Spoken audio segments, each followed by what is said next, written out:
বিসমিল্লাহির রহমানির রহিম। প্রিয় থার্ড ইয়ার শিক্ষার্থীবৃন্দু, আজকে আমি কস্ট থেকে আরও একটি ক্লাস নিচ্ছি, তোমরা সবাই খেয়াল করো। Problem 37, the cost department of the Swagata corporation made the following data and cost available for the ইয়ার 2016। আচ্ছা, কস্ট অ্যাভেলেবল মানে 2016 সালের কস্টগুলো নিচে দেওয়া আছে। কোনটা? স্বাগতা কর্পোরেশনের কোনো একটা বইয়ে, হিসাবের বইয়ে। আচ্ছা, ইনভেন্টরিজ, এখানে বলেছে ইনভেন্টরিজ জানুয়ারি 1 জানুয়ারি আর ডিসেম্বর 31। জানুয়ারি 1টা হচ্ছে আমাদের ওপেনিং, আর ডিসেম্বর 31টা হচ্ছে আমাদের ক্লোজিং মান। র মেটেরিয়াল ওপেনিং দেওয়া আছে, ক্লোজিং দেওয়া আছে। ওয়ার্ক ইন প্রসেস ওপেনিং দেওয়া আছে, ক্লোজিংও দেওয়া আছে। আর ফিনিশড গুডস ওপেনিং দেওয়া আছে, কিন্তু ক্লোজিংটা দেওয়া নাই, এটা আমাদের বের করে নিতে হবে ওয়ার্কিং করে। Depreciation on factory equipment, depreciation on factory equipment বলে দিয়েছে 21,350।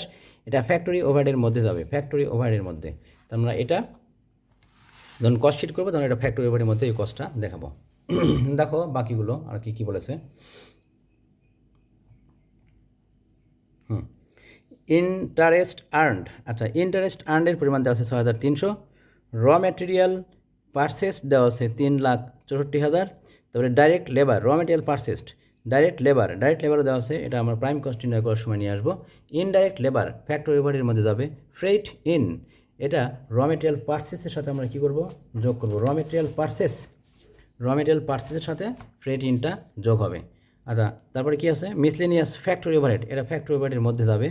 পারচেসড ডিসকাউন্ট, ডিসকাউন্ট আমরা আবার কী করব, পারচেস থেকে বাদ দিব। ফিনিশড গুডস ইনভেন্টরি জানুয়ারি 1 300 ইউনিট, এটা হচ্ছে ওপেনিং ফিনিশড গুডসের পরিমাণ দেওয়া আছে 300 unit, opening stock 300 unit. December 31 420 unit, তার মানে এটা তো ক্লোজিং স্টক দেওয়া আছে 420 ইউনিট।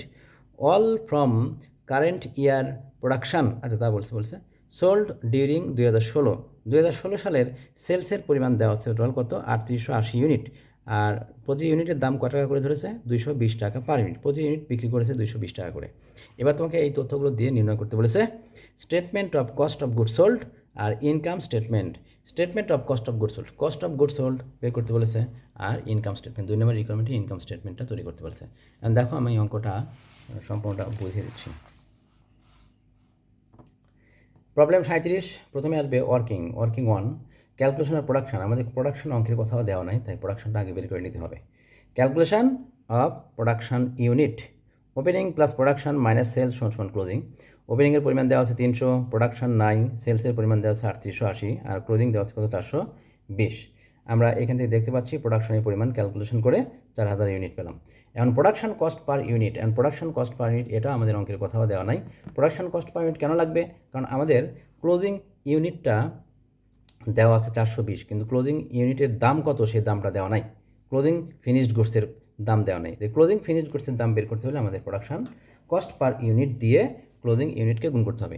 এখন প্রোডাকশন কস্ট পার ইউনিট, এটার আমরা সূত্র জানি কি, total production cost by total production unit. And total production cost, এটা তো আবার অঙ্কের কোথাও নাই, কিন্তু টোটাল প্রোডাকশন ইউনিট তো না হয় পেলাম 4000, কিন্তু টোটাল প্রোডাকশন কস্ট তো নাই। অ্যান্ড টোটাল প্রোডাকশন কস্ট বের করতে হলে আমাদের কী করতে হবে, কস্ট শিট বের করতে হবে। কস্ট শিট বের করে তারপরে এই অংশে আবার বাকি অংশটুকু কমপ্লিট করতে হবে। আগে আমরা কস্ট শিটটা করে নিই। কস্ট শিটে প্রথমে বলেছিল কি আমাদের, cost of goods sold statement, আমি কস্ট অফ গুডস সোল্ড স্টেটমেন্টটা কমপ্লিট করছি। Requirement 1, Swagata corporation cost of goods sold statement for the year ended 31 December 2016। Particular টাকা। প্রথমে র মেটেরিয়াল ওপেনিং দেওয়া আছে আমাদের 34,200। এবার র মেটেরিয়াল পারচেস, এটা দেওয়া আছে 3,64,000। র মেটেরিয়াল পারচেসড, এর থেকে বাদ দিব পারচেস ডিসকাউন্ট বাদ দিলাম 5,200, বাদ দিয়ে আসলো 3,58,800। এর সাথে ফ্রেট ইনটা যোগ করতে হবে, ফ্রেট ইনের পরিমাণ যোগ করলাম, যোগ করে পেলাম নেট পারচেস 3,67,400। এই 3,67,400 আমরা যোগ করবো কার সাথে, 34,200 র মেটেরিয়াল ওপেনিং যেটা দেওয়া ছিল সেটার সাথে যোগ করলাম। আমরা যোগ করে পেয়ে গেলাম কত, 4,01,600। এর নাম হচ্ছে র material available for use.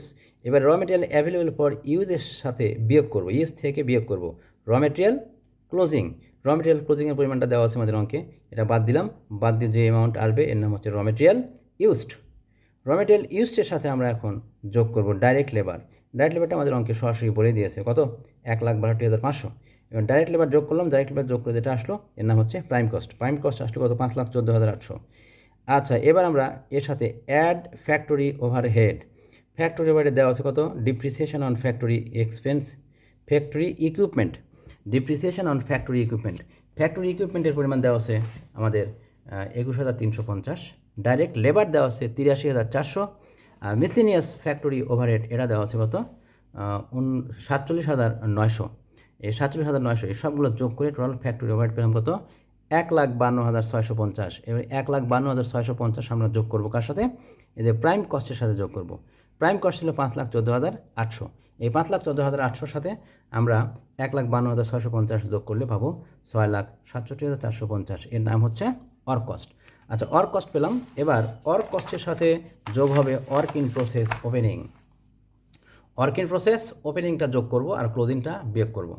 Work in process opening আমরা যোগ করে দিলাম, ওপেনিংয়ের পরিমাণ ছিল কত 81,500, আর ওয়ার্ক ইন প্রসেস ক্লোজিং ছিল কত 42,350, এই 42,350টা বিয়োগ করব আর 81,500টা যোগ করব। যোগ বিয়োগ করে যে অ্যামাউন্ট আসলো 7,06,600, এই অ্যামাউন্টের নামই হচ্ছে টোটাল প্রোডাকশন কস্ট বা কস্ট অফ গুডস ম্যানুফ্যাকচার্ড, এর নামই হচ্ছে কস্ট অফ গুডস ম্যানুফ্যাকচার্ড আর টোটাল প্রোডাকশন কস্ট।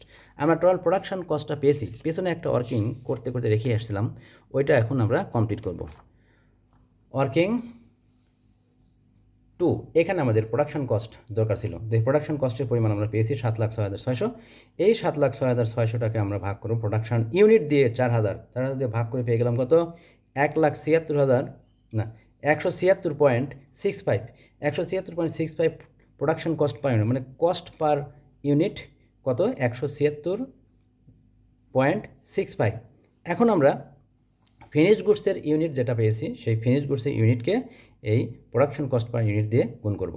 তো cost of closing finished goods সমান সমান দিয়ে লিখব closing finished goods unit into কত production cost per unit, 420 into 176.65 গুণ করে পেলাম 74,193, এই 74,193 হচ্ছে ফিনিশড গুডস ক্লোজিং। আমরা এখন এই ফিনিশড গুডস ক্লোজিংটা ইউজ করব।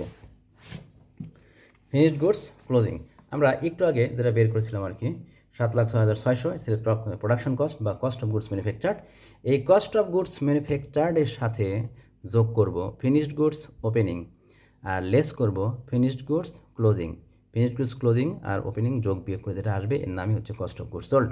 এই হচ্ছে আমাদের cost of goods sold statement. এবার রিকোয়ারমেন্ট 2, রিকোয়ারমেন্ট 2তে বলেছিল ইনকাম স্টেটমেন্ট তৈরি করো, আমরা এখন রিকোয়ারমেন্ট 2তে যাচ্ছি সরাসরি ইনকাম স্টেটমেন্টে। দেখো ইনকাম স্টেটমেন্ট স্বাগতা লিমিটেড, আমরা বলবো Swagata corporation income statement for the year ended 31 December 2016, particular টাকার ঘরে একটাই দিলাম। এখানে প্রথমে আসবে সেলসের পরিমাণ দেওয়া আছে 3880, সেলসের পরিমাণ দেওয়া আছে 3880, আর প্রতি ইউনিট বিক্রি করে কত টাকা দিয়ে 220 টাকা করে, তাহলে 3880 গুণ 220 করে পেলাম 8,53,600, এটা সেলসের পরিমাণ টাকায়। এবার এখান থেকে একটু আগে কস্ট অফ গুডস সোল্ড বের করেছি আমরা, লেস করব কস্ট অফ গুডস সোল্ড। আচ্ছা, কস্ট অফ গুডস সোল্ডের পরিমাণ ছিল 6,67,450, এটা এখান থেকে বাদ দিলে যেটা আসবে এর নাম হচ্ছে গ্রস প্রফিট। তাহলে গ্রস প্রফিটের পরিমাণ পেলাম কত, গ্রস প্রফিটের পরিমাণ আসলো 1,86,150। আচ্ছা, গ্রস প্রফিট পেলাম। এবার দিয়ে কাজটা করবো লেস অপারেটিং এক্সপেন্সেস, এখানে এই অঙ্কে অপারেটিং এক্সপেন্স বলে কোনো এক্সপেন্স দেওয়া ছিল না, তাই অপারেটিং এক্সপেন্সেস নীল। আচ্ছা, অপারেটিং এক্সপেন্সেস নীল, এটা তার বাদ দিলে কোনো অ্যামাউন্ট দেওয়া ছিল তাই থাকবে, কোনো কম বা বেশি হবে না। 1,86,150, এর নাম কি net profit before non operating expense and income. Non operating net profit non operating expense বা ইনকামের পূর্ববর্তী যে প্রফিট সেই প্রফিটটাই হচ্ছে এটা 1,86,150। এখন আমাদের অঙ্কে একটা নন অপারেটিং ইনকাম দেওয়া আছে, সেটা কি ইন্টারেস্ট আর্নড আমরা এখন নিয়ে এসে এখন দেখো এর সাথে যোগ করব। তো add non operating income interest earned 6,300, এর সাথে যোগ করলাম, যোগ করে আসলো কত 1,92,450, এটাকে বলবো আমরা নেট প্রফিট। এই ছিল আমাদের অঙ্ক। আজকে এই পর্যন্তই, সবাই ভালো থাকো, আল্লাহ হাফেজ।